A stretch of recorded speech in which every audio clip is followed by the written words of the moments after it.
Buenas noches, amigos televidentes. Miércoles 9 de enero del año 2019. Bienvenidos a su entrevista Hablemos Claro. Nuestro invitado de todos los miércoles, en exclusiva, Dagoberto Gutiérrez. Bienvenido. Un abrazo para todos y para todas, en todo el país. Don Dago, así le voy a decir yo porque yo respeto las canas.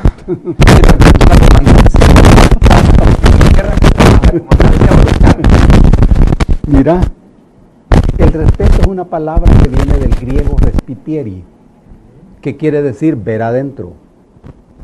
El respeto tiene dos componentes. Uno, yo respeto a una persona que conozco. Y yo conozco a una persona cuando puedo ver adentro de ella. Este es el primer componente del respeto.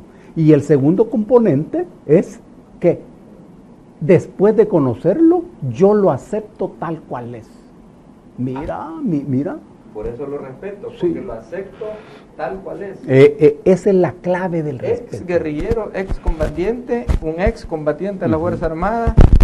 Nos respetamos. Y nos respetamos. Nos respetamos. Nos respetamos. El respeto está en el reino de la subjetividad. Exacto. Me van a estar molestando en las redes sociales. Will, Don Dago te dejó en la mano con lo que dijo. Y mi hermano, más el diputado, le tiene un alto cariño. Me dice, Will, deja hablar a Don Dago, por el amor de Dios, no lo interrumpas. Así que, órdenes del diputado, que hoy lo deje hablar. Está bien, no Ya me está mandando un mensaje, mire, que no lo dejo hablar. Bueno, Don Dago, ahorita se ha estado dando un tema de la campaña sucia. Sabemos que el asesor que tiene Arena es un español muy bueno para campaña sucia. O sea, este asesor lo contratan no para que haga ganar a su candidato. Para que haga ganar a su candidato, que es Calleja, contratan otros, que es el de la imagen, que es el de las propuestas, ese es otro asesor. Este asesor español lo contrata para hacer perder a su contrincante. El trabajo de él es Harry el sucio. Sí. Es hacer el trabajo sucio. Este asesor español hizo perder 2 veces a López Obrador, porque en el último mes metía un campañón de difamación, de chismes, de falsas noticias. Es experto en guerra sucia. ¿Dónde lo entrenaron a saber? Sí. Pero este español, cuando yo sea candidato presidencial, lo voy a contratar. Es caro, pero Es caro. porque el trabajo de él es hacer que pierda o hacer ver mal Al otro. que va cercano. Tiene lógica, ¿verdad? El trabajo de él en la guerra, ¿cómo se le llamaba al que ponía las minas? Zapador. Zapador. Ujú. Pues, este es el que pone las minas y la emboscada. Y el pueblo es el que entra y que cae. ¿Ya? Está bien. Tal vez tenemos la pantallita ahí donde sacan a Nayib, que está como haciendo una oración con un musulmán ahí, o en una de ellas, ¿cómo le llaman esas? Una sinagoga. Sinagoga. A los musulmanes Sí, también es sí, sinagoga. sí. Vaya, mire, ahí tenemos eso. No. Es la mezquita. Mezquita, ¿verdad? Sí. Sinagoga es para los de Israel, ¿verdad? Judío, sí. Judíos, ¿verdad? Sí. Usted puede ver, Don Dago, ahí tenemos la foto, miren en la pantalla. Se ve más gordito ese Nayib que está ahí, ¿verdad? Sí. Ajá, permítame que ahorita me van a cambiar de foto. Estamos en la entrevista, se dan cuenta que no funciona.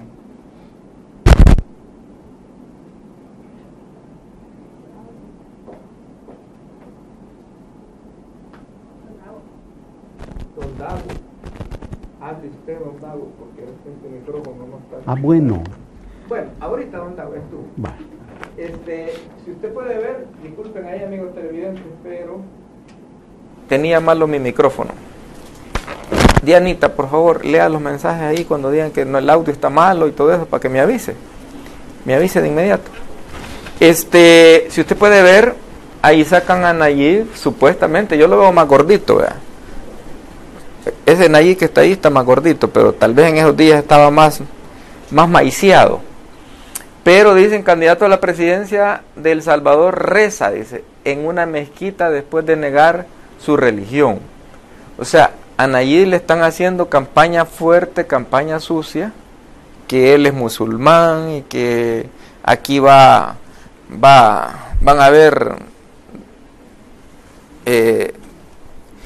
¿cómo le llaman a la gente que las mezquitas, ¿verdad? Van a haber muchas mezquitas y que la religión católica evangélica va a ser abolida, apartada, porque va a ser absorbida por la religión musulmana. Si usted puede ver, don Dago, vamos a sacar otra pantalla para que hagamos un solo análisis. Si nos ayudan, cuando a Barack Obama le sacaba John McCain, el contrincante republicano que iba, mire cómo las fotos que le sacaban, vestido ahí, y yo no sé si ese traje con esa X blanca cruzada, así es que ya va para ponerse explosivos en el pecho y a volarse, va. Ahí mire cómo sacaban a Obama. A Obama le dieron duro, pero le dieron duro con eso de que era musulmán, cuando Estados Unidos la mayoría es evangélico, ¿verdad? Son protestantes. Protestantes, la mayoría. Entonces, prácticamente aquí en El Salvador le están haciendo lo mismo a Nayib. Nos quita la pantalla.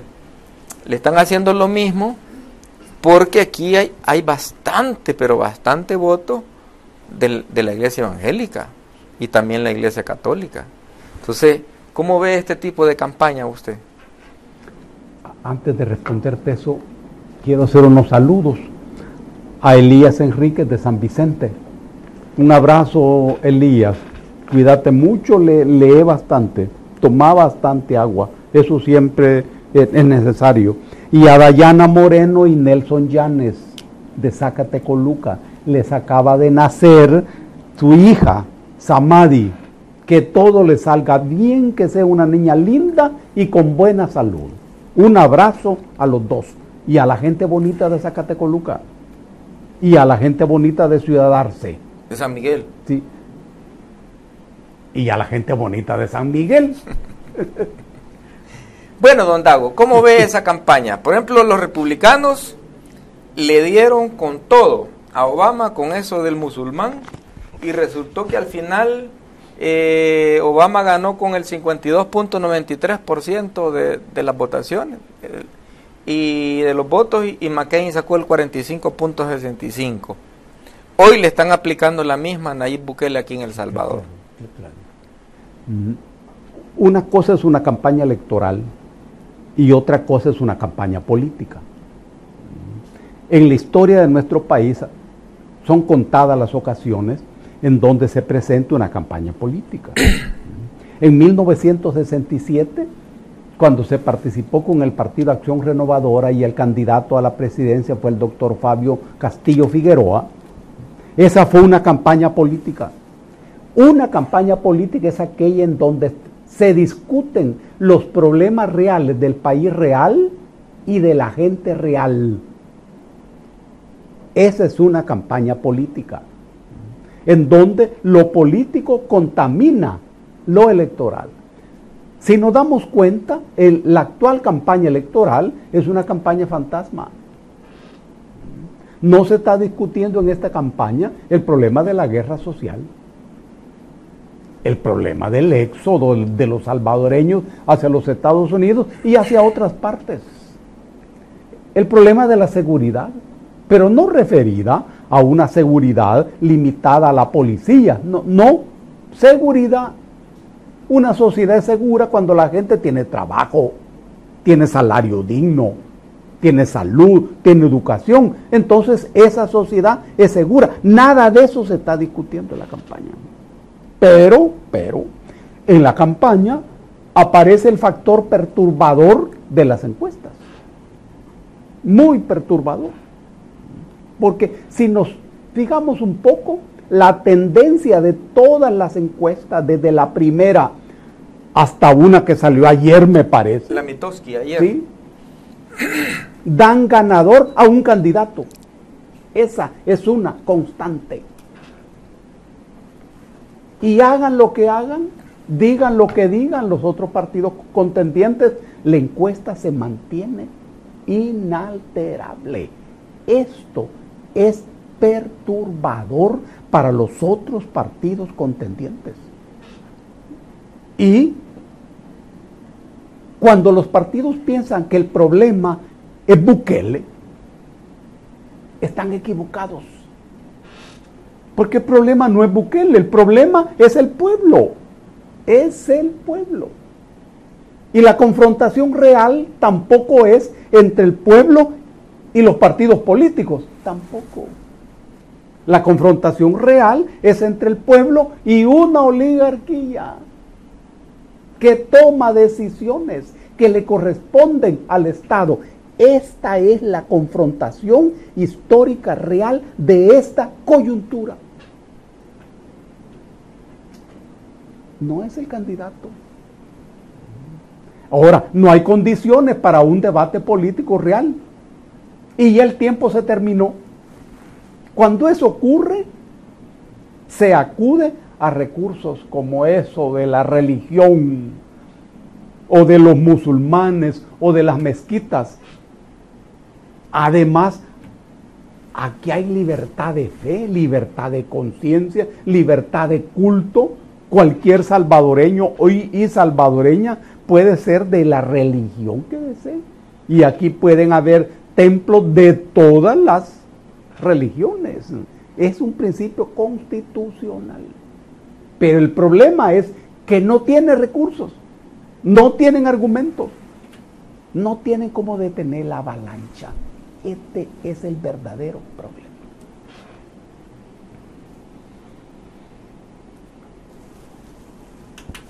Así está la cosa. Sí. Bueno, yo recuerdo,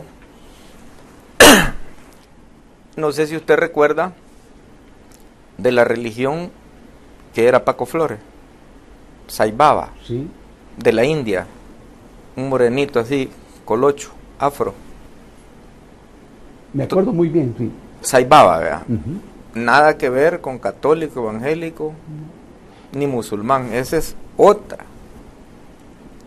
Me acuerdo, Tony Saca, decían masón. Paco Flores, Sai Baba. Tony Saca, masón. Mauricio Funes y Sánchez Serén, ateos. Esto es peor, porque estos ni siquiera en Dios creen. Por lo menos los musulmanes creen en algo. Sánchez Serén y Funes, ateos. Estos no creen que existe Dios, no creen que existe nada. Solo ellos existen. Son los absolutos. No les hicieron tanta laraca, no les restregaron la religión o la fe en la campaña. No sé por qué a Nayib lo han enfocado tanto en eso. Si él ya fue alcalde, 3 años, la cabecera departamental o la capital, lo más grande del país. Él gobernó 3 años y no se vio que anduviera haciendo mezquitas o haciendo cultos musulmanes, nada de eso. Una cosa es la fe y otra cosa es el gobierno. A Barack Obama, en los 2 periodos que participó en las 2 campañas, le dieron duro siempre con eso del musulmán. Acaba de salir una encuesta reciente de una prestigiosa casa encuestadora de Estados Unidos. Y lo que dice la encuestadora es que ha sido el mejor presidente de todos los tiempos, Barack Obama. El supuesto musulmán, que encontró el país en bancarrota, lo transformó y cuando salió lo dejó muy bien económicamente. ¿Vio usted que Barack Obama mezclara, si se suponía que era musulmán, la religión con el estilo de gobierno?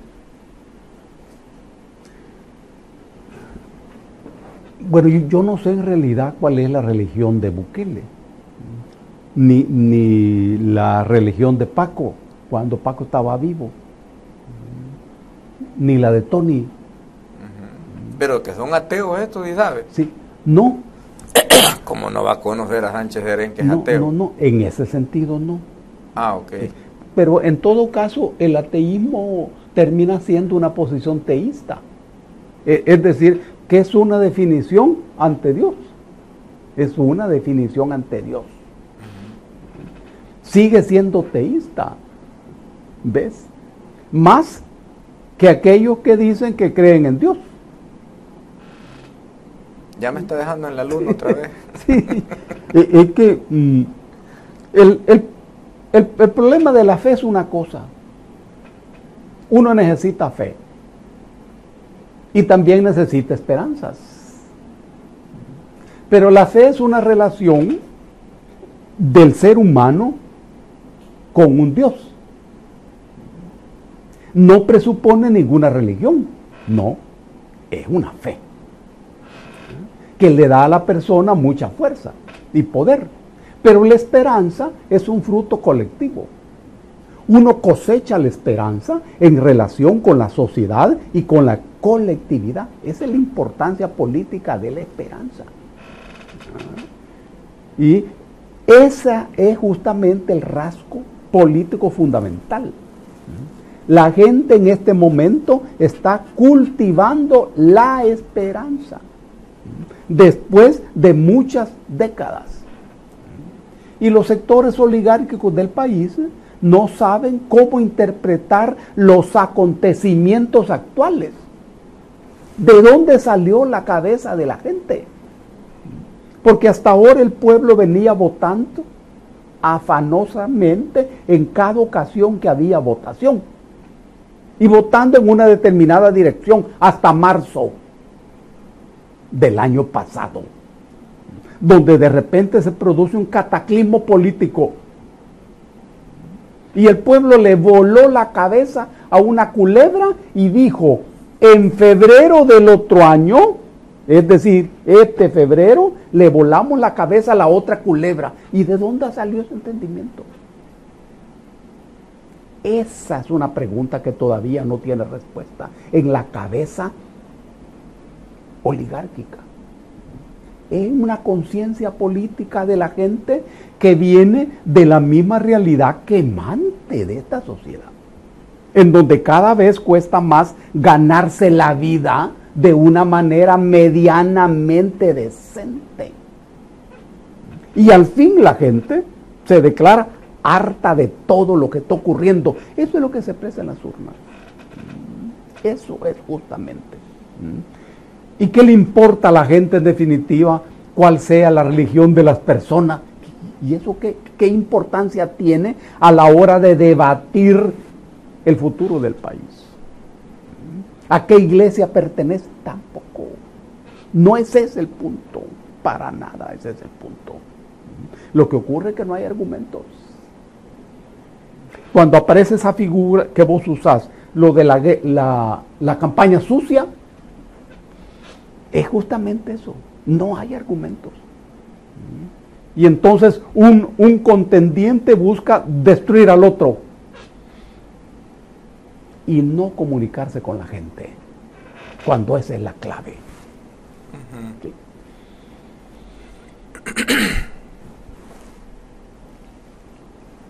Ok, ya me está regañando, mire, ve, el diputado Numa Salgado. Déjalo hablar, ¿no? Déjalo hablar. ¿Cree usted? Este diputado me tiene corto. Se te tiene corto, sí. Tanto le gusta su forma de hablar. Bueno, don Dago, Ajá. usted sabe que desde los acuerdos de paz, de la guerra, Estados Unidos ha sido uno de los que más dinero le han dado a El Salvador. Ha venido cantidad de millones de dinero regalado, donado a El Salvador desde que inició la guerra. Desde antes daban, ¿verdad? Pero yo dato desde que inició la guerra, cuando Ronald Reagan pues mandaba esas cantidades de dinero en armamento, municiones y ayuda económica para El Salvador. Después en los acuerdos de paz Hoy en los 30 años de gobierno, 20 de Arena y 10 del Frente, se han seguido dando ayudas. Bueno, tanto es que la última ayuda que recientemente han dado es esa calle que están haciendo del aeropuerto a Zacatecoluca de 4 carriles. El gobierno no está dando nada de choto, todo el dinero lo está dando Estados Unidos.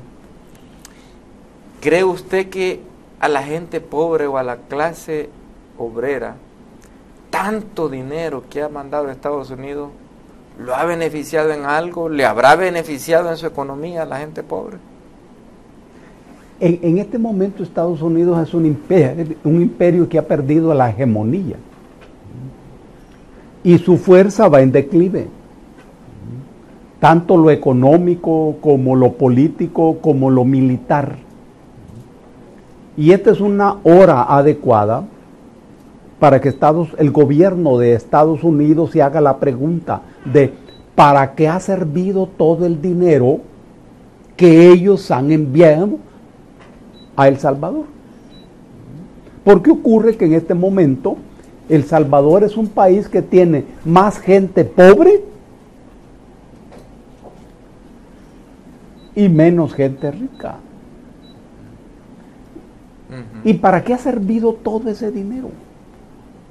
¿A quiénes se lo han dado? ¿Para qué se lo han dado?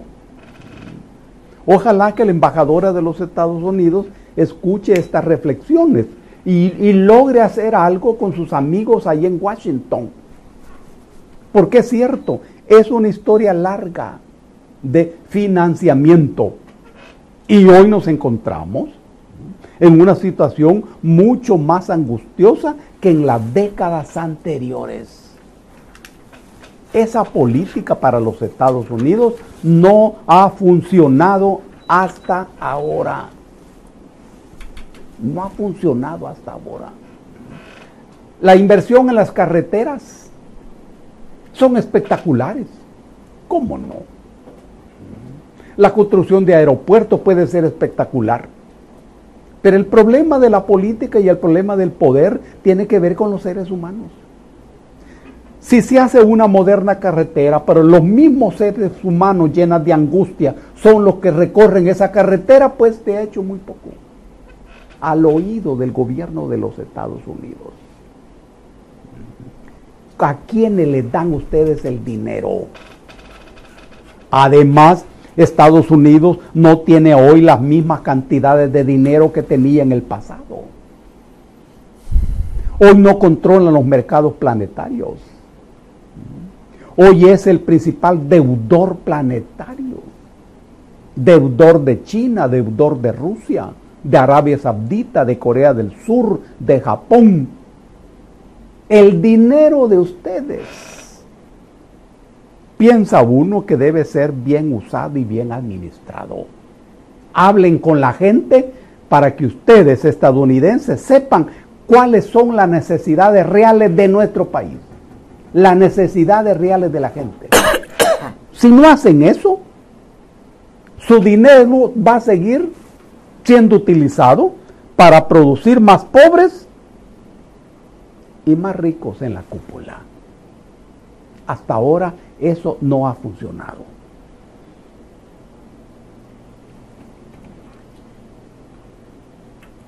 ¿No se ha visto el beneficio económico o la mejora económica para la gente de tanta plata que ha mandado Estados Unidos? No. Después de la Revolución Cubana, Kennedy, que era el presidente en ese momento, sí, estableció el programa de la Alianza para el Progreso.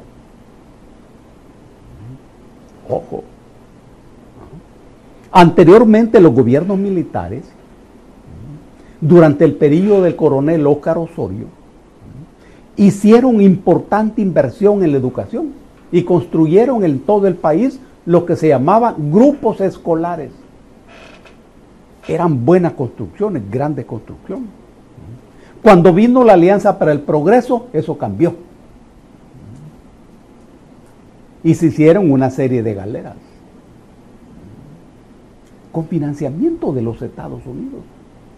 Pero también en ese momento se cambió el fundamento de la educación. Y en las aulas empezaron a sacarse a los profesores e instalarse los televisores. Y eso generó una problemática que llevó en 1968 a la primera huelga general de los maestros. Yo me acuerdo, nos daban, a través de Canal 10, nos daban una hora de clase así, con el televisor. Ya con el televisor. Ya con el televisor. Y nada sustituye el trabajo en el aula del profesor. Nada sustituye. Entonces vino en 1968 la primera huelga de Andes. Y el aparato del Estado perdió la lealtad de ese ejército político que son los profesores. Cada profesor hace un trabajo político. Porque lo que se enseña en una escuela es un plan de estudios aprobado por el Estado. Y ahí está la ideología del Estado. El que educa es el poderoso. El poderoso educa al débil. En eso consiste la educación. Y cada profesor es un soldado político que desarrolla la ideología del poder en cada escuelita. Pero a partir de 1968 eso se rompió. Y hoy el Estado carece de un ejército político. Los profesores no son leales al Estado. Y el Estado no es leal al profesor. Lo mismo ocurrió años después con los médicos. Porque la educación y la medicina son los dos aparatos ideológicos fundamentales de todo Estado. Eso aquí está quebrado. El peso político de la salud para los seres humanos es fundamental. Y la educación también, eso está quebrado. Lo sabe bien Estados Unidos y lo sabe bien el poder oligárquico y lo sabemos todos nosotros. En México están bien organizados los profesores, paralizan el país a la hora que se meten con ellos. Y casi en todas partes, de que es un ejército político. Solo aquí no. Sí. Aquí no. Todavía no. Esa es otra historia. Sí. Pero vamos camino a eso. Sí, ojalá. Yo cuando estaba niño, don Dago, tenía quizás 8 o 9 años, mi padre era muy pobre, vendedor de billetes de lotería. Y en el tiempo de cortas de algodón, cortas de café, nos llevaba a los hijos más grandecitos que era yo y de vez en cuando iba el diputado Numán Salgado, pero el que más fui yo. Y yo veía que la agricultura aquí en El Salvador era próspera.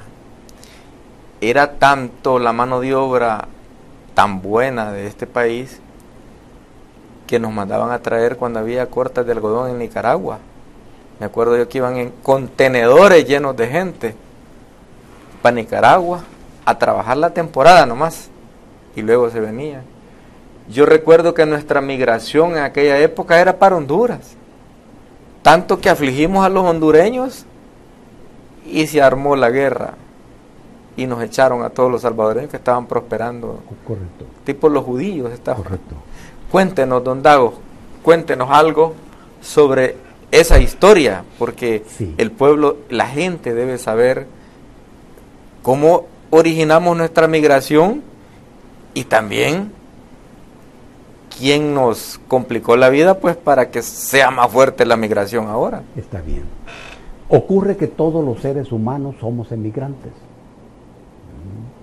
Todos provenimos de las orillas del lago Turkana, en África Oriental, en lo que hoy es Kenia. Este lago también se conoce con el nombre de lago Rodolfo, pero en la antropología aparece como lago Turkana. De aquí salió la emigración hace 75,000 años. Ya Homo erectus y Homo sapiens. Y se establecieron en distintos lugares del planeta. Una parte de esa migración llega hace 12,000 años a lo que después sería el continente americano, atravesando el estrecho de Bering que separa Alaska de Rusia. En ese momento se podía pasar. La parte congelada. Sí, sí, se podía pasar. Hace 12.000 años. En 5.000 años se recorrió del norte hasta la Patagonia en el continente americano. Fuimos cambiando de color, todos éramos negros, pero fuimos cambiando de color, de pigmentación de la piel, y lo fuimos convirtiendo en otras cosas. Nosotros aquí, en lo que hoy es El Salvador, no somos mayas, por ejemplo, no somos mayas, no somos aztecas, sino un conglomerado de pueblos donde están los chortis en el norte, los pipiles en el centro y occidente, los lencas en el norte de San Miguel, La Unión y Morazán, los ulúas en el sur y los chorotegas a orillas del Océano Pacífico. Lo que hoy se llama Golfo de Fonseca, en el pasado se llamaba Golfo de Chorotega y era de todos. Ahora bien, pero nace El Salvador. El nombre del país se deriva de una batalla, la batalla de Belgrado en 1447.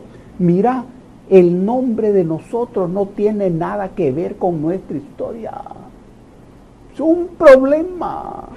Tiene que ver con la batalla de Belgrado. Belgrado era la capital de Serbia en los Balcanes, que es un sistema montañoso entre el oriente y el occidente. Ahí estaba, y ahí está Serbia. En esa batalla fueron derrotados los turcos otomanos que iban invadiendo Europa. Era papa en Roma Calixto III y dijo que en Belgrado se había salvado el mundo. 3 años después ordenó construir iglesias en los Balcanes en honor al divino Salvador del mundo. Vas atando cuerdas con el divino Salvador del mundo. Esta historia llega hasta 1915, cuando se dio un decreto de 5 artículos estableciendo que el país se llamaba El Salvador. Es una historia apretada. Nosotros aquí, en estos 20.000 kilómetros cuadrados, hemos emigrado. La referencia que haces a los cortes de café, de algodón, tiene que ver con corrientes migratorias, porque cuando el algodón se estableció en esa zona de Usulután, nuestro país fue en el mundo el país que más tóxicos usó por metro cuadrado. Sí, de hecho hay mucha gente con insuficiencia renal. Hasta ahora, en el mundo, Will, en el mundo, porque el tóxico se usaba se echaba con avionetas. Y los cortadores abajo. Claro, claro. Y las fuentes de agua, los animales en el mundo. Pero cuando el cultivo del algodón se estableció, la gente fue expulsada de esas zonas. ¿Y para dónde se le echó? Para la costa. Para la costa. En esos años, la costa de Usulután, por ejemplo, era selva, ¿verdad? Ahí habían coyotes. Era silvestre. Claro, la gente se estableció allí, limpió el terreno y empezó a vivir allí. Pero luego la siembra del algodón se extendió, fue un gran boom, y la gente volvió a ser expulsada de allí, hacia Honduras. Así empezó la emigración hacia Honduras. Ojo, nosotros nunca hemos emigrado a Guatemala. Mira qué fenómeno, mira qué fenómeno. A Guatemala no, sino a Honduras. Honduras es un país de 112.000 kilómetros cuadrados de extensión. Solo el departamento de Olancho tiene una extensión de 27,000 kilómetros cuadrados. Nosotros tenemos una extensión de 20,000 kilómetros. Más grande que no. Claro, claro. Entonces, se establece una corriente migratoria hacia Honduras. Nunca nos hemos ido ni para Guatemala ni para Nicaragua, sino para Honduras. Esta corriente migratoria hacia Honduras coincidió en la década del 60 con la conversión del capital agrario cafetalero en capital industrial y capital bancario. Estaba apareciendo las raíces de una burguesía en el país. Pero el problema fue que esa burguesía ignoró que incluso para establecer el capitalismo en una sociedad hay que hacer cambios estructurales. Hay que hacer cambios estructurales. ¿Cómo cuáles? Reforma agraria. Sin falta. Pero ¿quién quiere dar tierra así a la buena? No, Nadie. no. Estamos hablando que el capitalismo se establece sobre la base de reformas estructurales. En una reforma agraria, ningún centímetro de tierra debe estar sin cultivar. No debe haber ningún propietario ausente. Y las tierras deben ser tratadas a partir de su vocación. Todo eso es la reforma agraria. Reforma tributaria, reforma política, que asegure que el Estado funcione inteligentemente y que la gente respalde políticamente los programas de gobierno. Nada de eso se hizo, porque ese mercado común centroamericano se respaldó en la emigración de la gente hacia Honduras. ¿Y esa fue voluntaria o fue empujada esa migración? ¿Fue inducida? A la fuerza. A la fuerza. Pero la gente se dio cuenta que ahí había un territorio vacío. Virgen. Claro, allí habían tierras. Y entonces se formó la corriente. La oligarquía de ese momento aquí, feliz porque había descubierto que sin necesidad de cambios estructurales, se quedó con la tierra. Se estableciera un capitalismo diferente. En ese momento se establece una serie de industrias en el país. Cuando se establece una serie de industrias, aparecen los sindicatos y aparece la clase obrera. Y se establece la democratización de la enseñanza.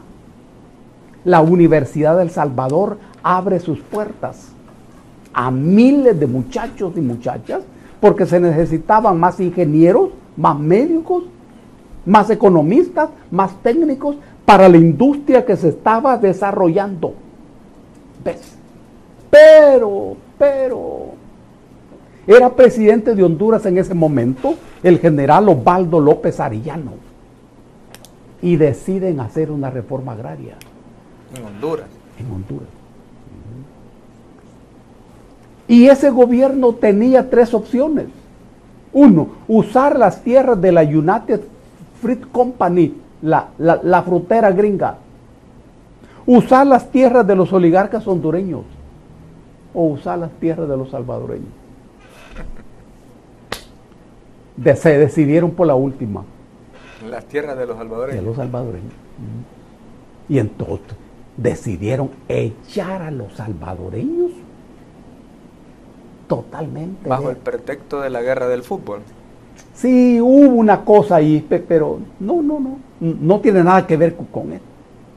Este es el fondo histórico. Entonces, en el país entraron de un día para otro más de 100,000 campesinos. Expulsados de Honduras. Expulsados de Honduras. Era presidente de El Salvador el general Fidel Sánchez Hernández. Esta guerra fue en julio de 1969. Julio de 1969.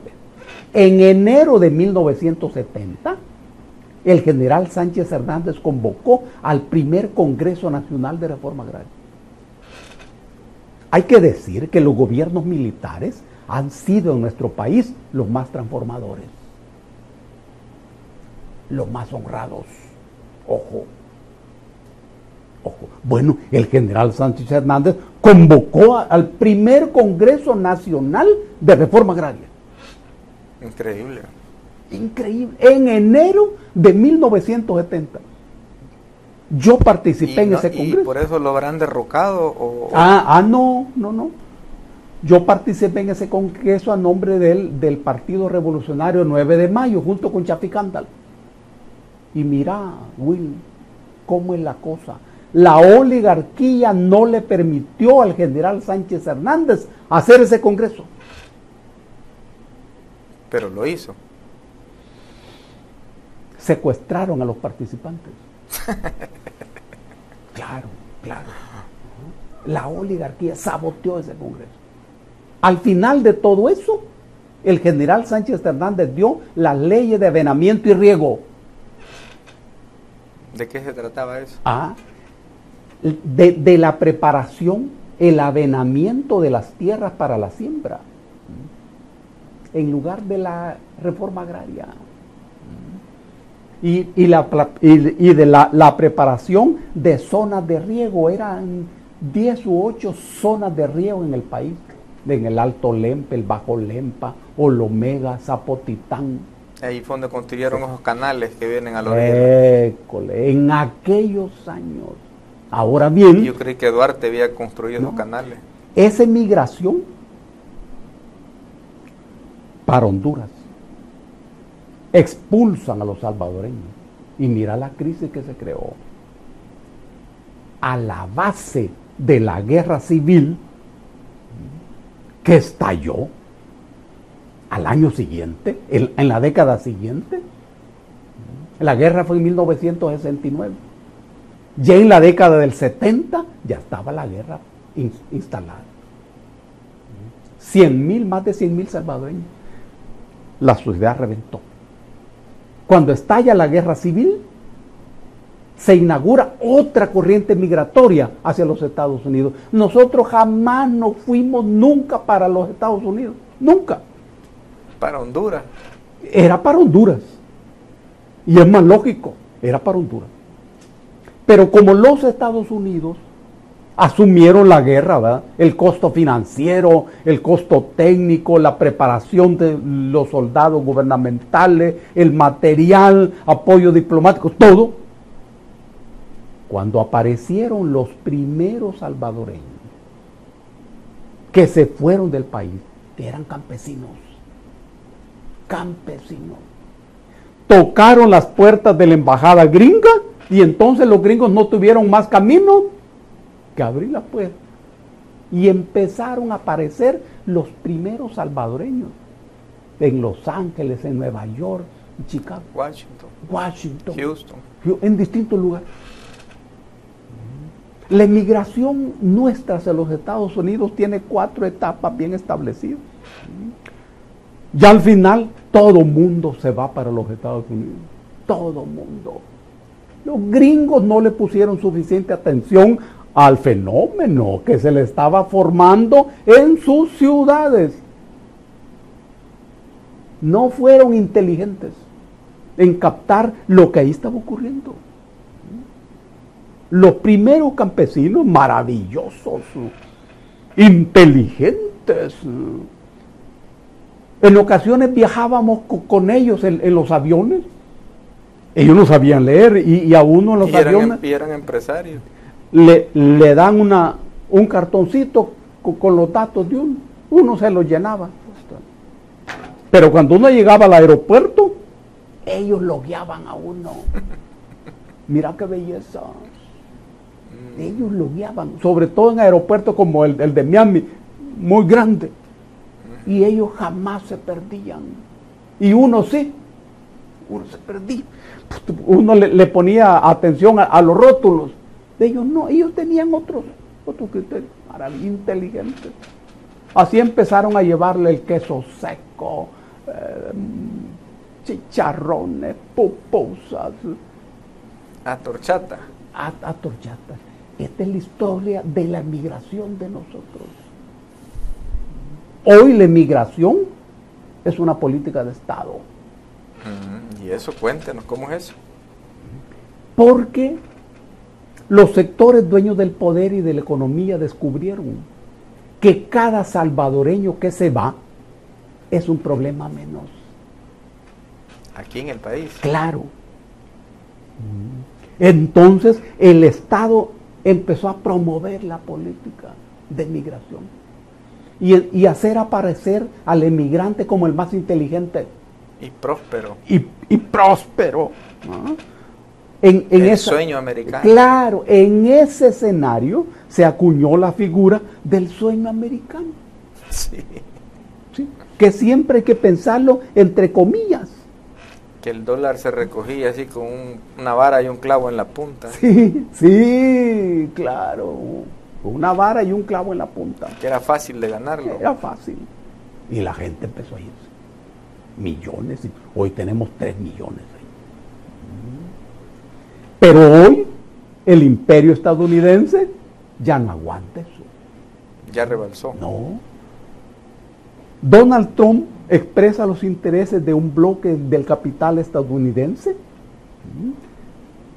globalizante, que necesita desmontar la globalización. Mire el fenómeno de Donald Trump. Desmontar la globalización y hacer regresar a los Estados Unidos las empresas estadounidenses que se repartieron por el mundo cuando se derrumbó la Unión Soviética. ¿Y cómo fue eso? Termina la Unión Soviética. Estados Unidos entendió equivocadamente que ellos eran los dueños del mundo. Para nosotros repercutió positivamente.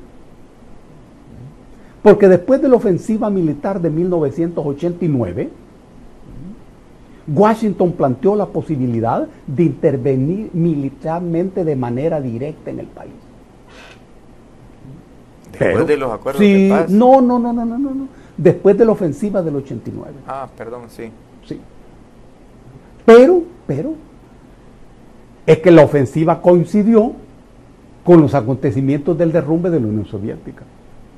Coincidió con la invasión estadounidense de Panamá y la captura de Noriega. Y los más inteligentes de Washington dijeron, no, si tenemos que hacernos cargo hoy del planeta. Y no nos vamos a entrometer en una guerra en El Salvador. País chiquito. País chiquito, sin petróleo, sin oro, sin uranio, sin diamantes. Washington decidió terminar la guerra de manera negociada. Pero con sí bastante mano de obra. Y ahí se abre el camino para irse. Sí, ya había muchos salvadoreños en los Estados Unidos. Muchos salvadoreños. Hoy, Donald Trump intenta hacer regresar a los Estados Unidos a las empresas que se regaron por el mundo. Pero ya no regresan. Es más barato producir afuera. Más rentable. Mucho más rentable. Y pagan menos impuestos. Montón de cosas. Por eso en el capitalismo estadounidense hay mucha desesperación. Y ya ese capital ya no se mueve en las reglas económicas. Y hay una predicción que Estados Unidos va a perder la guerra con China. Bueno, hay análisis militares. Porque en el mundo contemporáneo no es China, es la alianza rusa-china. Eso es lo que determina la nueva geopolítica, la alianza rusa-china. Los dos gigantes. Sí. Bueno, don Dago, vamos a ir a una pausa comercial para que tome agüita. Sí, está bien. No nos cambien, regresamos con otros temas después de la pausa comercial.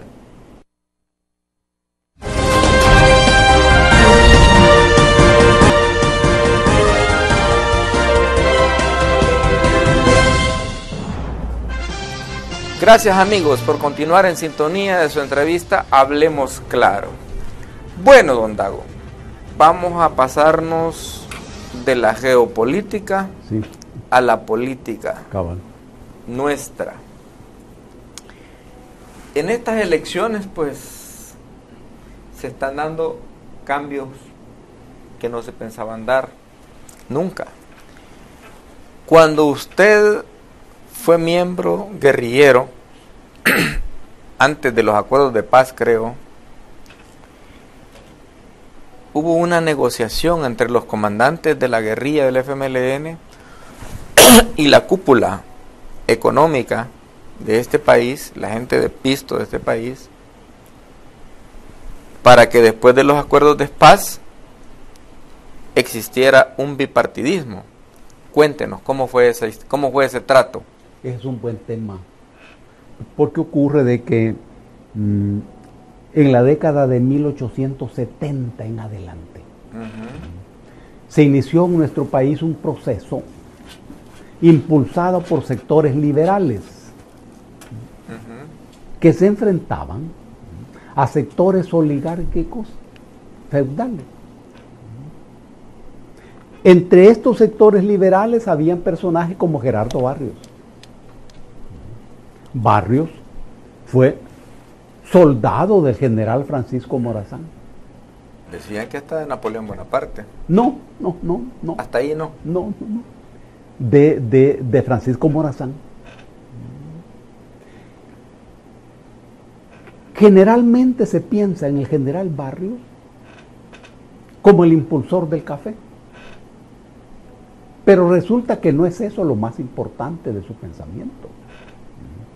Es un personaje liberal que separó la educación de la Iglesia Católica y estableció que era el Estado el que debía hacerse cargo de la educación, que estableció que la Universidad del Salvador debía ser un centro de educación con ciencia y tecnología en aquel momento. E impulsó el cultivo del café, que fue lentamente convirtiéndose en la base de un capitalismo feudal. Cuando llega el presidente Saldívar, Rafael Saldívar, impulsado por Rafael Carrera, que era presidente de Guatemala, hay que saber que en Centroamérica la burguesía más poderosa y más desarrollada es la guatemalteca. La chapina. Siempre ha sido así. En alianza con la burguesía costarricense. Por eso Guatemala y Costa Rica fueron los pilares de la guerra contra William Walker. ¿Contra? William Walker, el estadounidense que invadió Nicaragua en la década del 50, 1850 en adelante. Porque ahí habían los estados más fuertes y más organizados. Bien, en el 70, aquí se inicia un proceso de aniquilamiento de las propiedades ejidales y las propiedades comunales. Estas eran formas de propiedad que venían de la colonia española, que no estaban vinculadas al mercado. El ejido, cuyo nombre viene del latín exitus, salida, eran terrenos situados a la salida de los pueblos, bajo la dirección de las alcaldías. Y cada año la alcaldía distribuía tierras a los comuneros, a los pobladores, para que los pobladores las cosecharan, las sembraran y vivieran de la tierra. ¿Y les daba títulos? No, el propietario era la alcaldía. Y luego venían las propiedades comunales que estaban controladas por los pueblos, que también distribuían tierras a la gente. ¿Cuál era el problema según los sectores liberales? Que de ahí comía la gente, que de ahí trabajaba la gente. Le daban tierra para vivir y para explotarla, sí, agrícolamente. Exactamente. El mercado necesitaba que la gente no tuviera de qué vivir. Y se inició la destrucción del ejido y de las propiedades comunales. En 32 años. Un caso único en el planeta. Bueno, el proceso iba apuntando a una revolución democrática burguesa, que es necesaria para transformar las estructuras de las sociedades y establecer niveles mínimos de desarrollo. Estamos hablando de capitalismo. Eso es lo que se hizo en Costa Rica. Ahí hubo una revolución democrática burguesa en su tiempo. Aquí, en esos años, estaban las condiciones dadas. Pero los sectores liberales pactaron con los oligarcas feudales. Pactaron. ¿Qué pactaron?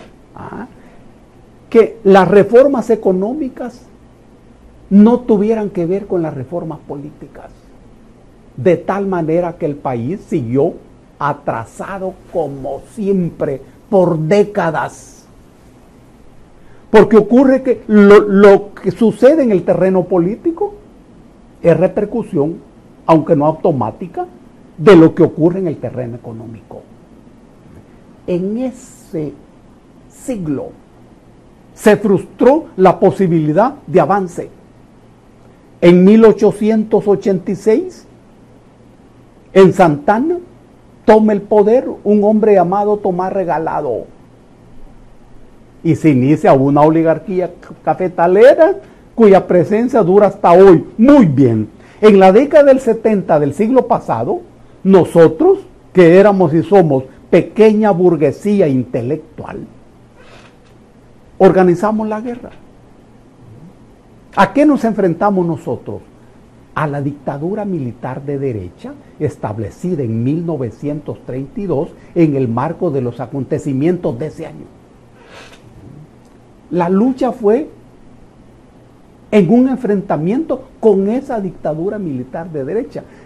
Observamos que la lucha de la guerra civil no fue contra la oligarquía, no, mucho menos contra el capitalismo. La guerra civil duró 20 años. Cuando terminó, después de la negociación y de la firma de los acuerdos de paz, parte de los mandos guerrilleros vuelven a negociar con la oligarquía, así como había ocurrido en la década del 70. Comandantes guerrilleros negocian con la oligarquía. Con la oligarquía. La gente de plata de este país. Claro, pero oligarquía. Que no es lo mismo. No, no es lo mismo que burguesía. Burguesía son los del pisto. No, también los oligarcas. Y entonces, ¿cuál es la diferencia? me dejen la luna, sáqueme. Sí, esto es muy importante. Porque la oligarquía es un concepto más sociológico y antropológico, que se refiere a la cabeza política de los dueños del capital. La cabeza oligárquica es la que indica que hay un sector reducido que toma decisiones en nombre del Estado. Son los que compran partidos políticos, son los que nombran a los ministros, los que nombran a los presidentes, los que nombran a los candidatos a presidentes. Fiscales, magistrados. Todo. Esa es la oligarquía. Ojo, ojo. Nosotros nos formamos... ¿Y la burguesía qué función sí, hace? Sí, luego, nosotros nos formamos con la idea de que los oligarcas eran 14 familias cafetaleras. Así se dijo durante mucho tiempo. Hoy no. Hoy son menos, pero más poderosas. Y cuando hoy se habla de oligarquía, nos referimos a una ideología oligárquica. Porque hay gente que no son capitalistas, no son ni tan siquiera ricos, que es otra cosa. Pero son la cabeza política. Pero tienen cabeza política oligárquica. Y son los que le manejan los hilos a los oligarcas. Sí, y sirven a los oligarcas. Hoy la oligarquía no está expresada en un número determinado, no, es una ideología. Ahora bien, ¿y a qué llamamos burguesía? Burguesía es el capital que está vinculado a las poleas de transmisión del capital internacional. Ya. Que está vinculado a las transformaciones democráticas Transnacionales y todo eso. como requisito para el desarrollo de la economía. La burguesía entiende, por ejemplo, las reglas de la democracia burguesa. Es el burgués. Diferente al oligarca. En nuestro país no hay burguesía. Gente como Ricardo Poma, por ejemplo, que se pudiera pensar que es un capitalista burgués, económicamente lo es, pero políticamente es oligarca muy atrasado. ¿Por qué? Porque no entiende la necesidad de una serie de transformaciones políticas que permitan el juego de las diferentes tendencias, las diferentes corrientes. Pero siempre se hace sentir, por ejemplo, siempre pone el candidato a vicepresidente. Esa es la oligarquía, es lo que te he estado explicando. Claro, esa es la oligarquía. Pone su par de ministros.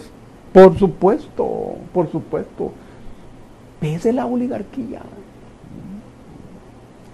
Eso explica el atraso. Bueno, regresemos a la exposición. Una vez terminada la guerra civil, se firman los acuerdos de paz. Esa es la pregunta que yo quería escuchar. Le hice, perdón. Se firman los acuerdos de paz. Se abre otra negociación. Entre comandantes guerrilleros y oligarcas. Pero secreta. ¿Secreta por qué? Porque no fue pública. No debería de saberlo los excombatientes ni el pueblo. Ni el pueblo. Un acuerdo solo entre comandantes guerrilleros y oligarcas. ¿Cuál fue el acuerdo? En esa ocasión se negociaron 3 acuerdos fundamentales. Primero, renuncia a la política. ¿Quiénes iban a renunciar a la política? Las organizaciones que en ese momento se incorporan a un partido político que se le puso el nombre de FMLN.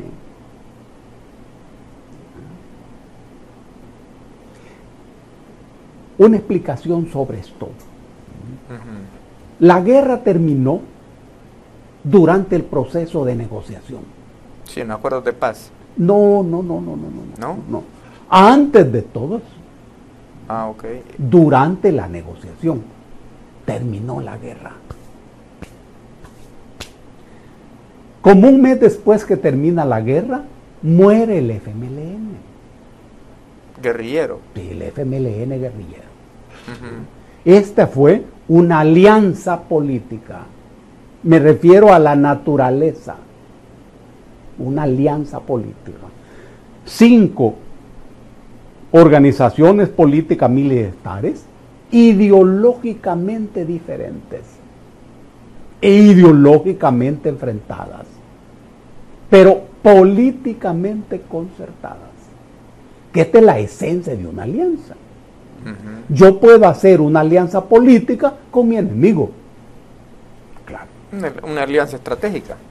No necesariamente estratégica.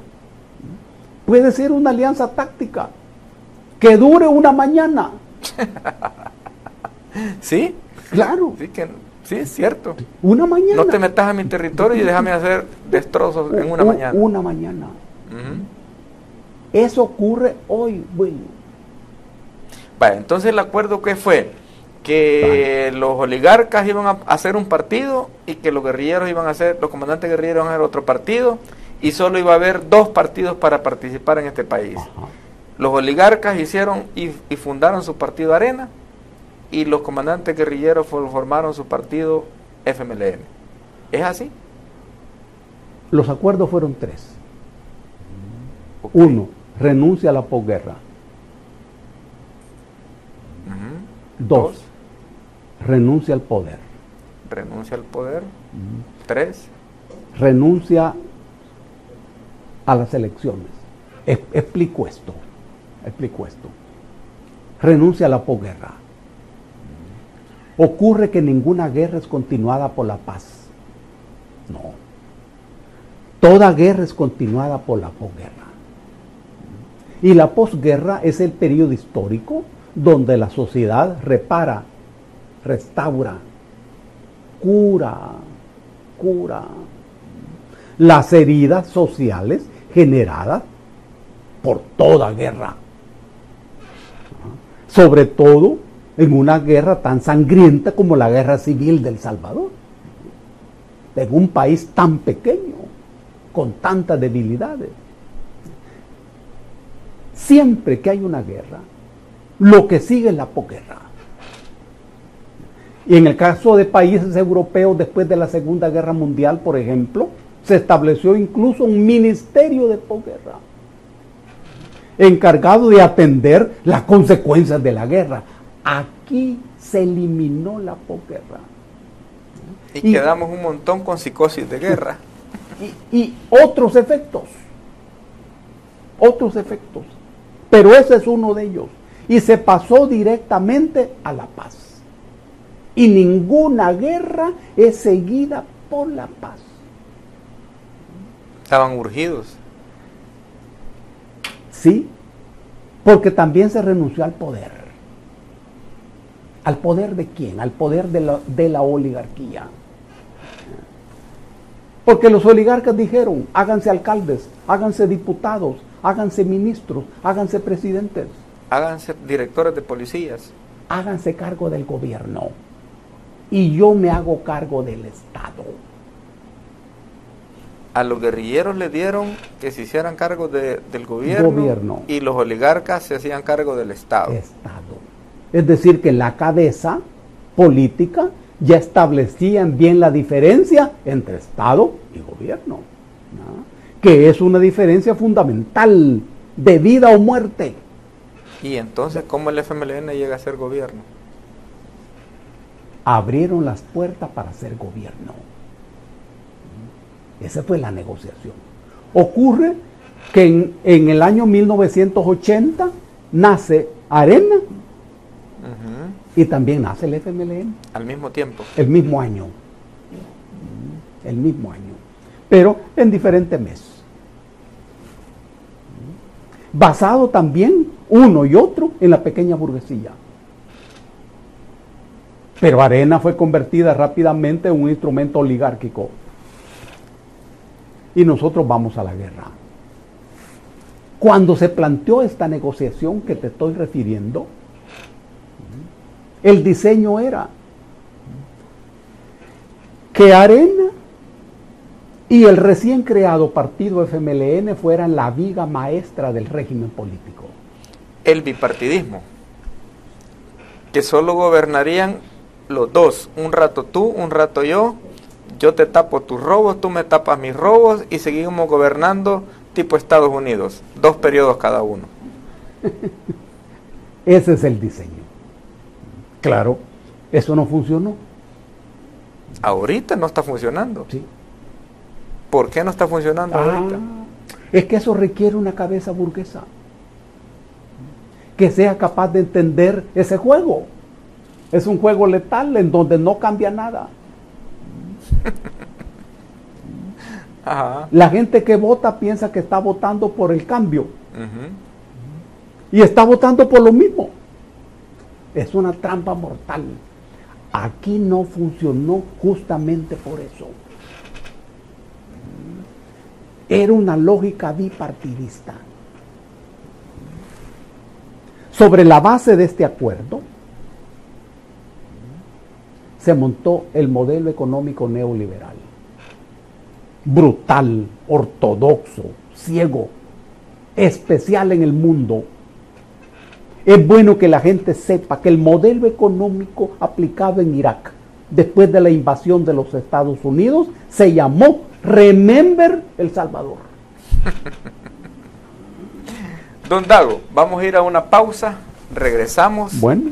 Y después vamos a venir a hablar sobre la encuesta Mitofsky. ¿Está bien? Vamos a hablar un par de temas y de último cerramos con la encuesta Mitofsky que salió recientemente. Amigos, no nos cambie, regresamos después de la pausa comercial.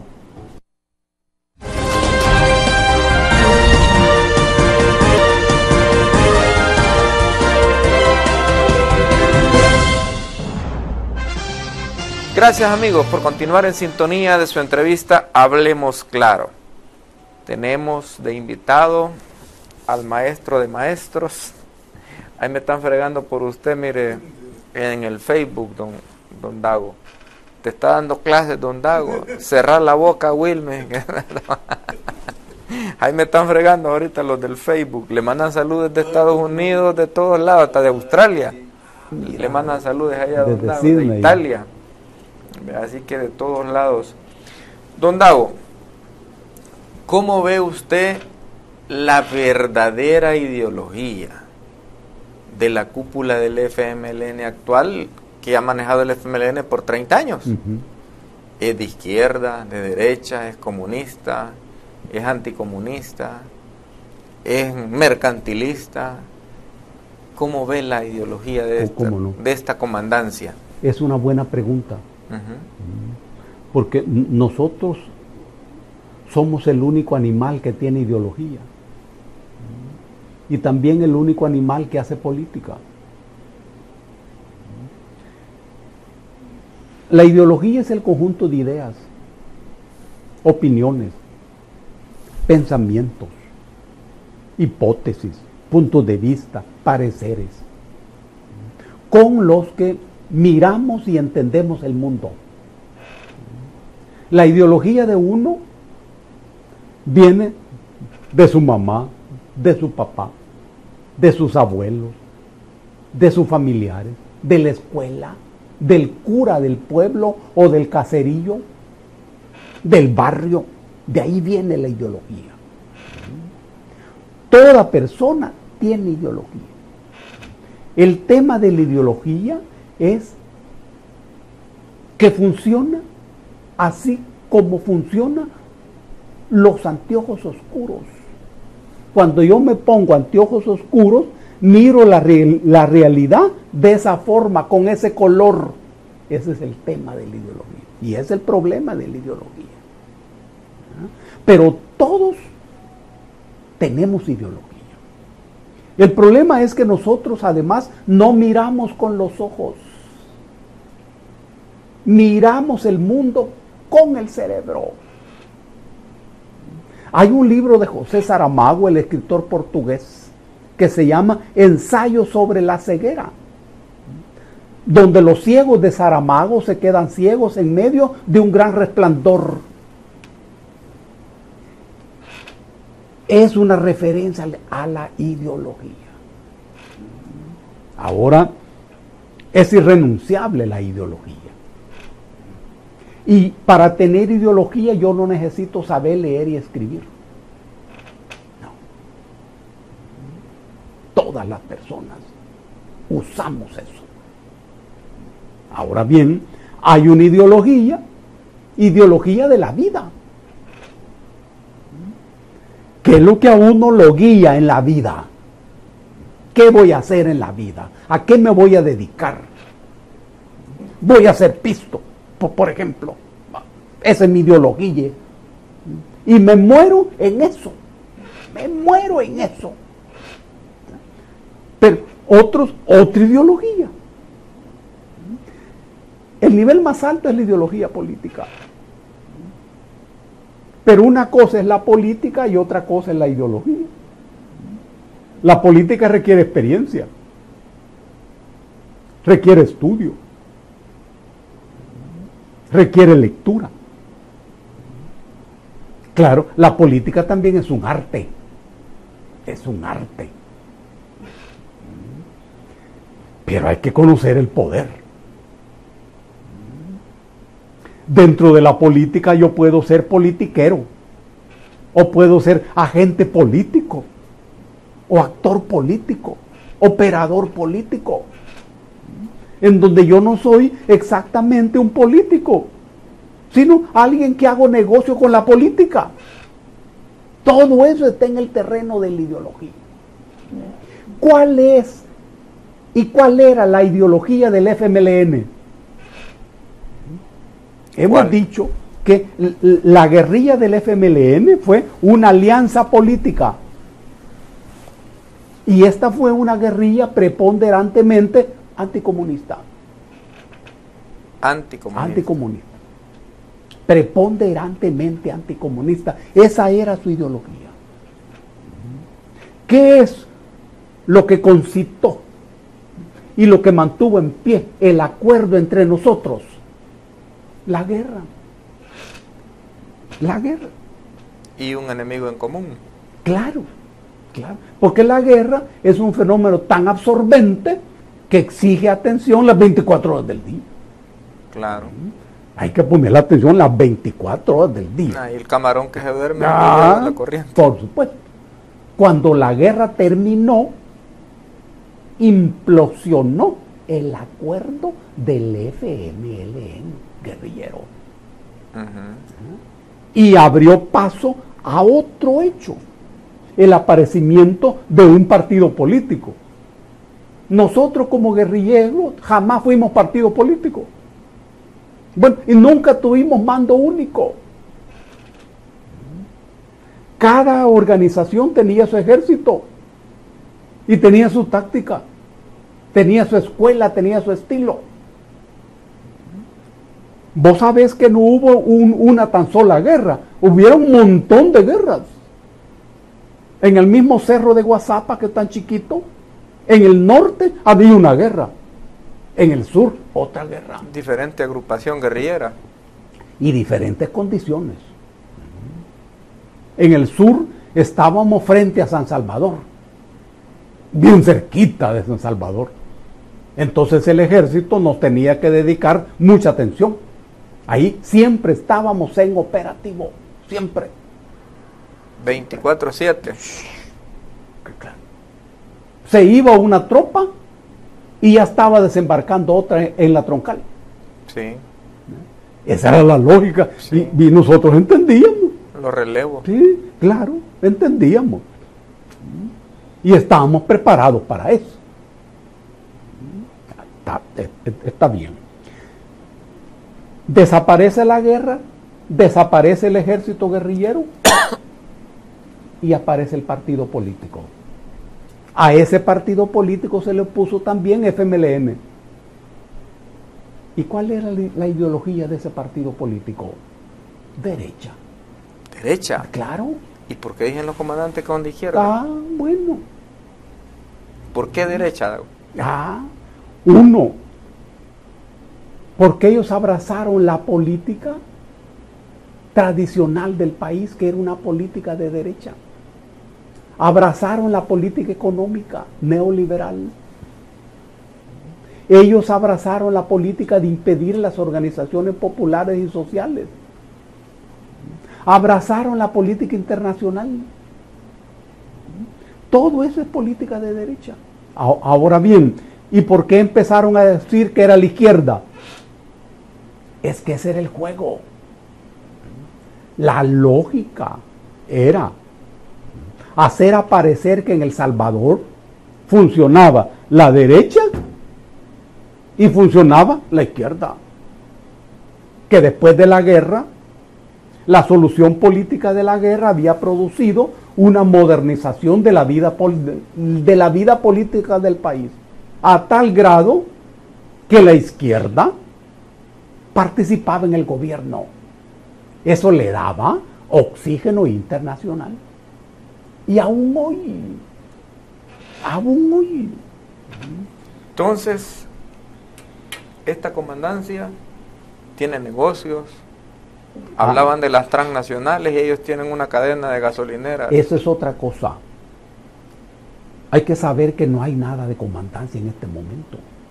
No, pues son los excomandantes. Eso es otra cosa. Eso es otra cosa. Hay que saber además que las 5 organizaciones que formaron el FMLN fueron disueltas. Pero no las cabezas. Es que la cabeza es cabeza de un cuerpo. Cuando desaparece el cuerpo, también desaparece la cabeza. Pero lo fundamental, Will, no es la cabeza. Pero entonces esta cabeza de esos comandantes se pusieron en un cuerpo de Chucky. Porque es que esta gente tiene poder, tiene dinero. Cuando se disuelven las 5 organizaciones,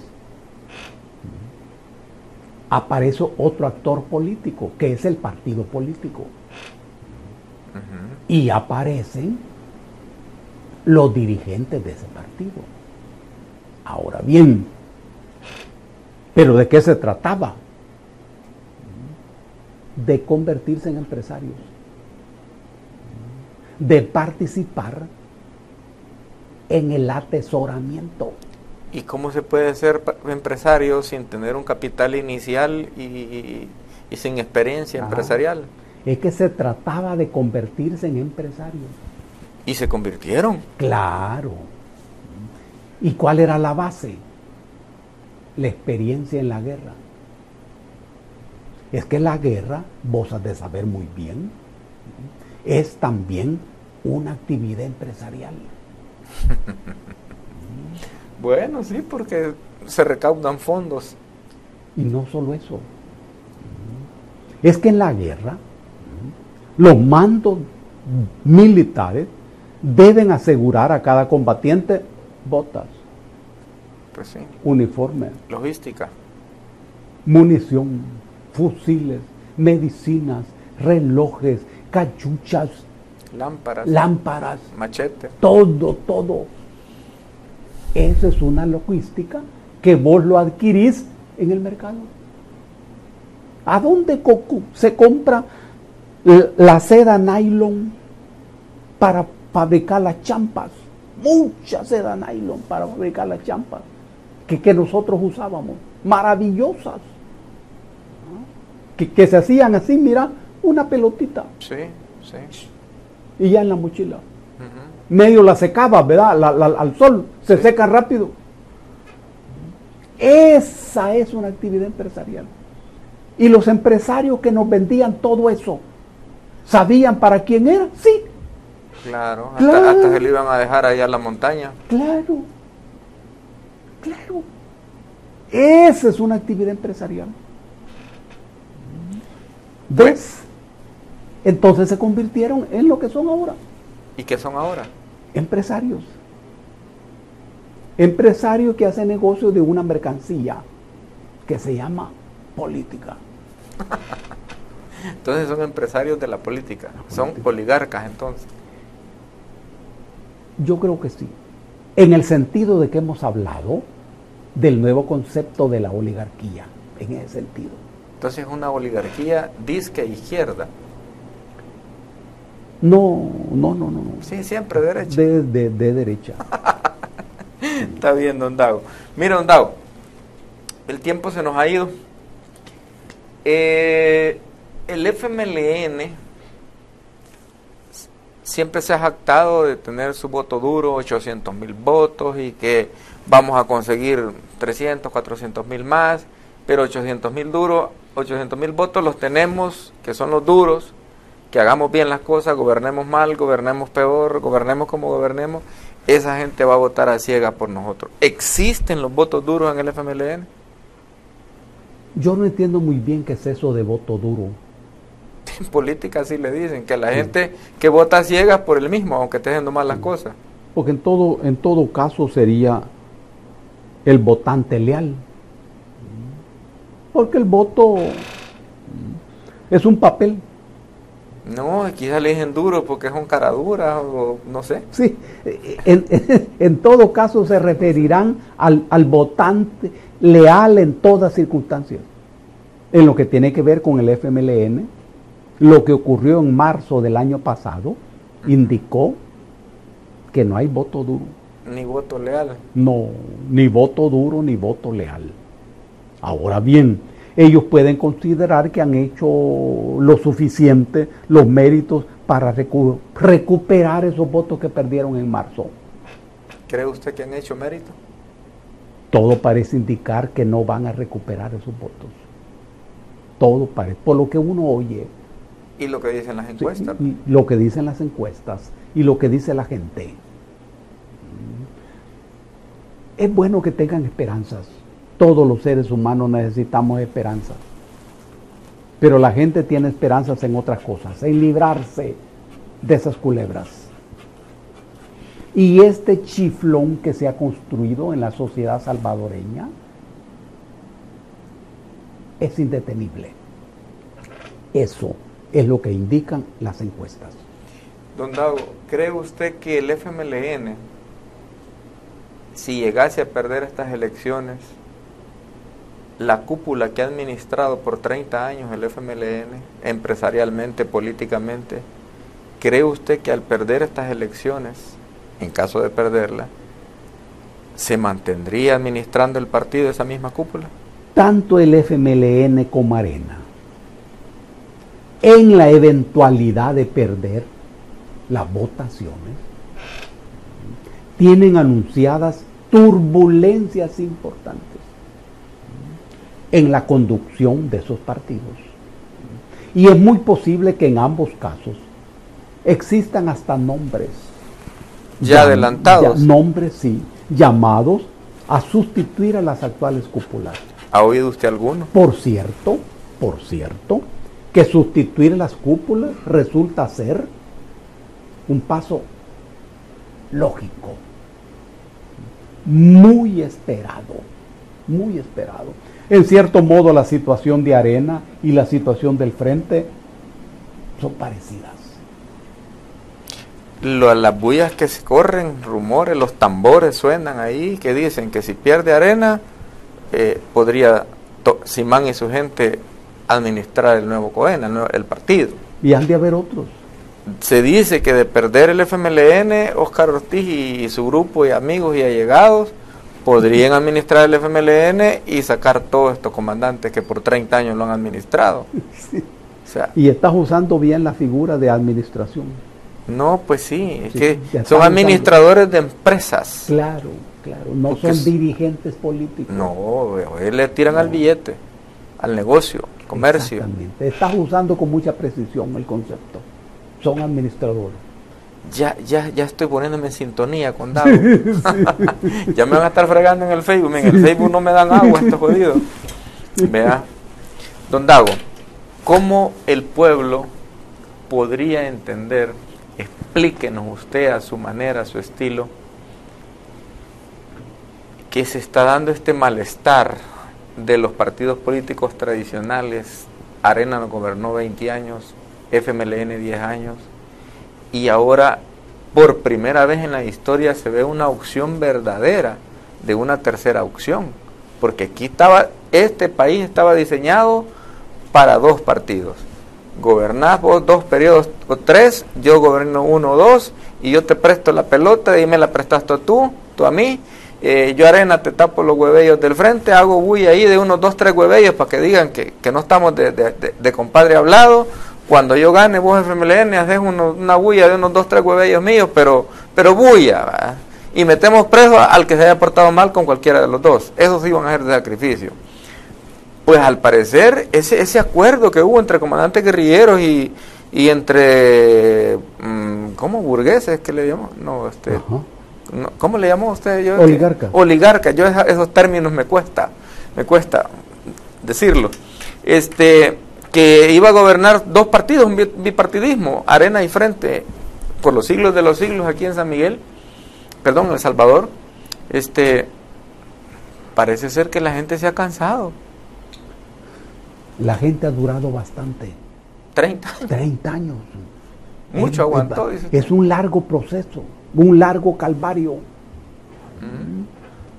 Pero en marzo del año pasado se demostró que ese proceso terminó. Y se inaugura un proceso de construcción de un nuevo sentido común. ¿Cómo se explica lo que está ocurriendo en la gente? El antiguo sentido común, y explico, el sentido común es el folclore de la filosofía. Es una manera de abordar la realidad caótica, desordenadamente y sin certeza. El sentido común había dicho hasta ahora, es mejor que los ricos sean presidentes porque los ricos no roban, porque ya tienen pisto. ¿Cómo no? Pero hoy la gente sabe que no es así. Que el que tiene quiere tener más. Y quiere tener más y además sabe cómo hacerlo. De Harvard. Saben cómo funcionan los bancos, cómo funcionan las finanzas. Entonces no es cierto que conviene que los presidentes sean ricos. No, no.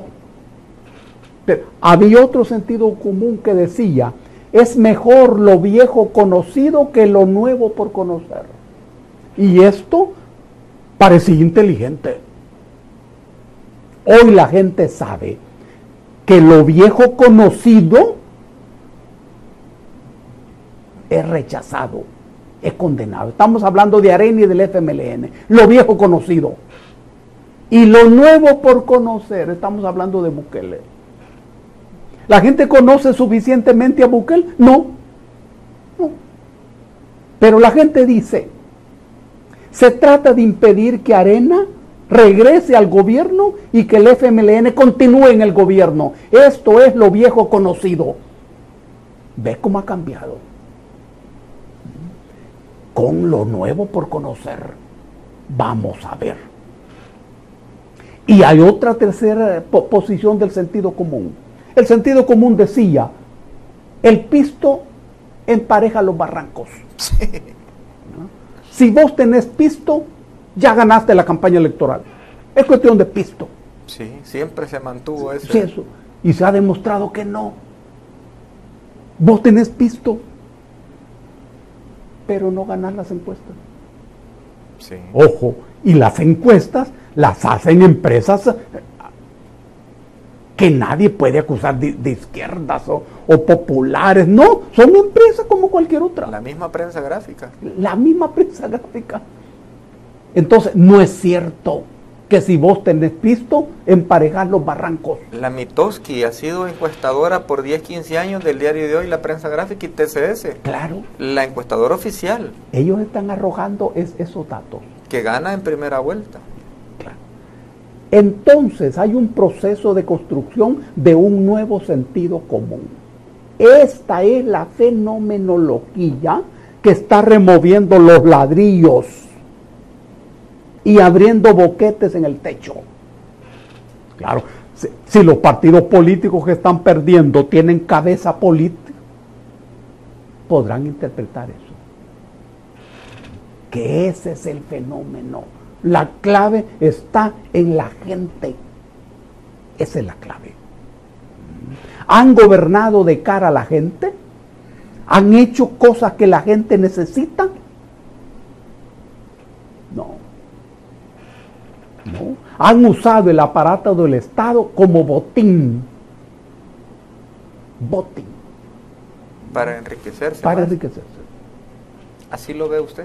Exactamente. Y así lo palpa el pueblo. La gente así lo entiende. Además, es algo que está a la vista. En el fondo hay un desprecio a la inteligencia de la gente. Es un cálculo muy equivocado que dice que a la gente se le puede hacer cualquier cosa. Tiene memoria corta, dice. Sí. Se le olvida, en 2 meses se le olvida. Se le olvida. Y miren, la gente no tiene problema con la memoria, la gente tiene problemas con la historia, que son cosas muy diferentes. La memoria es un viaje al pasado basado en el recuerdo. Basado en el recuerdo. Esto quiere decir que cada persona tiene el poder de la memoria. El problema con la historia. Todos hacemos la historia, pero no hacemos las circunstancias dentro de las cuales hacemos esa historia. Pero, además, aunque hacemos la historia, no la escribimos. Porque para escribir se requiere otro poder escribir. Así que el problema no es la memoria, ellos se equivocan. Bueno, vamos a cerrar el programa con la encuesta, don Dago. Nos ayudan con la pantallita, por favor, ahí de... Primero, pongamos el video donde sale el señor Roy Campos. Hay un video donde el señor Roy Campos prácticamente nos explica ahí, don Dago, cómo está diseñada, cómo prácticamente nos narra, nos lee la encuesta de la consultora Mitofsky. Hola, hoy vamos a presentar una encuesta electoral en El Salvador. Hay que darle contexto. Este año en Latinoamérica hay 6 elecciones, 3 en Centroamérica. La primera es la del Salvador el próximo 3 de febrero, ya en unas semanas. Por eso es que vamos a dar primero, después atenderemos las demás, pero vamos a dar primero la del Salvador. Vamos a dar un poco de contexto. Estamos a pocos días de que se cumpla aquel famoso pacto de Chapultepec que generó una nueva ola democrática en El Salvador. Desde entonces ha habido 5 elecciones, esta va a ser la 6ª elección. Todas las elecciones anteriores prácticamente ha sido un bipartidismo entre la derecha, representada por Arena, y la izquierda, representada por el Frente. ¿Qué es lo nuevo que vamos a encontrar en esta elección? Que aparece una nueva opción que rompe ese bipartidismo, y así lo vamos a ver. Voy a empezar presentando la aprobación del presidente Sánchez Serén. Tiene una mala aprobación, 25-26%, 1 de cada 4 salvadoreños aprueba, en cambio 71%, 7 de cada 10 desaprueba. Esto en sí ya es una señal de un cambio. Por eso es que vamos a ver cómo las preferencias electorales, el partido actualmente en el gobierno aparenta no estar en la pelea. La pelea se está dando entre una nueva opción representada por Nayib Bukele, que va con la bandera de Ghana, y la opción de Arena, que es la opción con Carlos Calleja, que es la opción de la derecha. Entre ellos dos, las preferencias hoy muestran una gran ventaja de la nueva opción, de Nayib Bukele, que tiene 57% de las preferencias, 26 puntos de ventaja sobre Carlos Calleja de Arena, 26%. Si esto se da en forma aproximada, significa que la primera vuelta será la definitiva, porque si no se gana con 50% tendrían que irse a la segunda, pero con esta ventaja prácticamente aseguraría ganar en primera vuelta Nayib Bukele. ¿Qué pasaría? Con el padrón electoral que hoy hay, este porcentaje prácticamente asegura que Nayib Bukele sería el presidente más votado en la historia de El Salvador. Todo está por confirmarse, el 3 de febrero es donde vamos a saber, pero las variables no solo las electorales, porque hay que ver la parte electoral, la parte de la movilización, la parte de la participación, va a participar aproximadamente 60% o más de los salvadoreños, no, también tendríamos que ver más variables, debate, modificación, campaña. Entonces faltan cosas por ver, pero estamos a unas semanas de saber si El Salvador va a tener una nueva opción, un nuevo personaje, y se inscribiría en los cambios radicales que hemos vivido en América a lo largo de algunos años. Gracias. La encuesta fue levantada entre salvadoreños con derecho a votar en todo el país. Bueno, don Dago, ¿qué lectura le da eso? Parece ser que el dado está echado. Él ha confirmado lo que usted acaba de decir hace un momento. Sí. Tendrán que ocurrir acontecimientos extraordinarios que perturben eso. Puede ocurrir, eso sí, puede ocurrir, pero tendrán que ser extraordinarios. La clave en todo esto es que haya juego limpio y que gane bien, para que el que pierda bien. Es el juego limpio la clave de esta coyuntura. Para todos. Que se respete la voluntad del pueblo. Que se respete la voluntad de la gente. Si el pueblo se equivoca, bueno, se equivoca. Bueno, pero juego limpio. Este es el mandato. No fraude. No fraude. Ni nada que se parezca a eso. Bueno, don Dago, para cerrar el programa. ¿Cómo no? Un abrazo para todos y para todas. No le va a mandar saludos para la gente bonita del país y para la gente bonita que nos está viendo en diferentes partes del mundo. Cuídense mucho los que están en lugares fríos. Traten de cargar siempre su Big Vaporub por cualquier resfriado. Su bufanda, su cachucha, y no anden mucho en la calle de noche. No anden mucho en la calle. Un abrazo a la gente bonita de San Miguel. A todos los amigos y amigas de San Miguel, de Santana, de Chalchuapa y de Ciudadanos. Bueno, amigos, cerramos la entrevista. Prácticamente 26% tiene Nayib Bukele de ventaja sobre Carlos Calleja. 57%. Nunca en la historia un presidente había tenido un porcentaje como este que tiene ahorita Nayib Bukele.